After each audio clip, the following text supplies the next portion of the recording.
সেই স্বৈরাচার শেখ হাসিনা বাংলাদেশ থেকে বিতাড়িত হয়েছে। এই দেশের ছাত্র জনতার গণ বিপ্লবের মুখে, গণ আন্দোলনের মুখে এই স্বৈরাচার দেশ ত্যাগ করতে বাধ্য হয়েছে।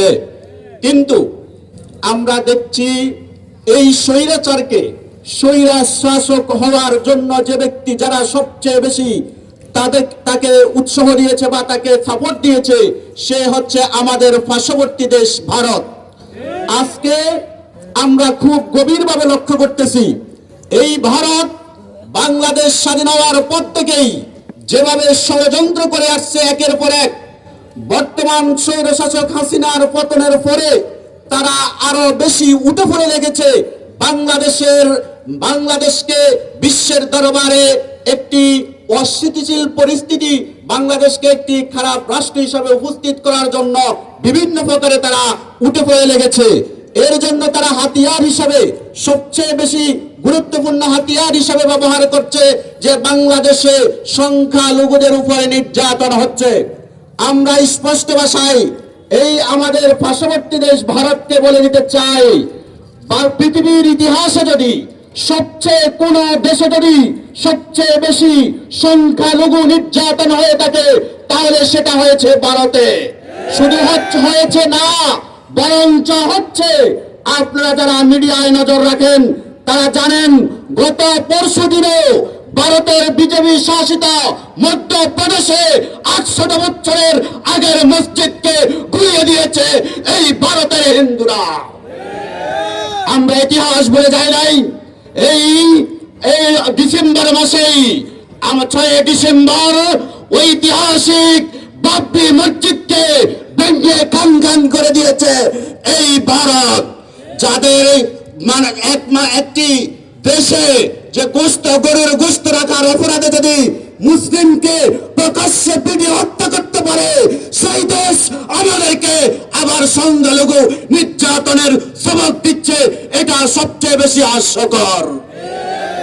আজকে ভারতের কিছু মিডিয়া তারা আমাদেরকে ভয় দেখায়, আমাদের ফেনী দখল করবে, আমাদের অমুক রাজ্য দখল করবে, চট্টগ্রাম দখল করার তারা বিভিন্ন ভয় দেখায়। আমরা দাদা বাবুদেরকে স্পষ্ট ভাষায় বলে দিতে চাই, বাংলাদেশ একটি স্বাধীন সার্বভৌমত্ব দেশ। এই দেশের দিকে অতীতে যারা আঙ্গুল তুলেছে তাদের আঙ্গুল আর তাদের দেহে থাকে নাই, ভারতের হাত তাদের দেহে থাকবে না। অতএব হুঁশিয়ার দাদা বাবুরা, আজকে আসুন বাংলাদেশে কোথাও কোনো সংখ্যালঘু নির্যাতনের ইতিহাস নাই, নজির নাই। 5 আগস্ট পরবর্তীতে যদি কারোর মধ্যে আঘাত হয়ে থাকে তাহলে সেটা হয়েছে তার রাজনৈতিক পরিচয়ের কারণে, তার ধর্মীয় পরিচয়ের কারণে। বাংলাদেশে একজন ব্যক্তির উপর কোন প্রকার হামলা বা নির্যাতনের নজির নেই। আজকে পতিত সরকার, এই আওয়ামী সরকার বিগত 16টি বছর পর্যন্ত আমাদেরকে পাকিস্তানি হানাদার বাহিনীর চেয়েও জঘন্যভাবে আমাদেরকে নির্যাতন করেছে। একমাত্র শেখ মুজিবকে বাংলাদেশের সে নবী রাসূল হিসেবে প্রতিষ্ঠা করার অপচেষ্টা করেছিল বলতে গেলে। শেখ মুজিবের বিরুদ্ধে, তার পরিবারের বিরুদ্ধে কেউ কথা বললেই, ফেসবুকে একটা সামাজিক যোগাযোগ মাধ্যমে একটা মন্তব্য করলে তার স্থান হতো কারাগারে। কথা ঠিক কিনা? এই ফ্যাসিস্ট হাসিনা কি করছে? বিগত 16 বছর পর্যন্ত বাংলাদেশের সকল সাংবিধানিক যতগুলো প্রতিষ্ঠান রয়েছে সকল প্রতিষ্ঠানকে ভেঙে দিয়েছে। পুলিশ বাহিনীকে তারা তাদের নিজস্ব দলীয় ক্যাডারে রূপান্তরিত করেছিল। বাংলাদেশের র্যাবকে দলীয় শক্তিতে দলীয় ক্যাডারে রূপান্তরিত করেছিল। এই হাসিনা সরকার বিগত 16 বছর পর্যন্ত আমাদের এই বাংলাদেশকে শুষে বাংলাদেশের সমস্ত অর্থকে বিদেশে পাচার করে বাংলাদেশকে একটি তলাবিহীন ঝুড়িতে রূপান্তরিত করেছিল। আপনারা জানেন, এই হাসিনা সরকারের মন্ত্রী এমপিরা বাংলাদেশ থেকে লক্ষ লক্ষ কোটি কোটি টাকা বিদেশে পাচার করেছে। আজ আমরা স্পষ্ট বর্তমান অন্তর্বর্তীকালীন সরকারকে বলে দিতে চাই, যারা এই দেশ থেকে যতগুলো টাকা বিদেশে পাচার হয়েছে সব টাকা বাংলাদেশের মধ্যে ফেরত আনতে হবে।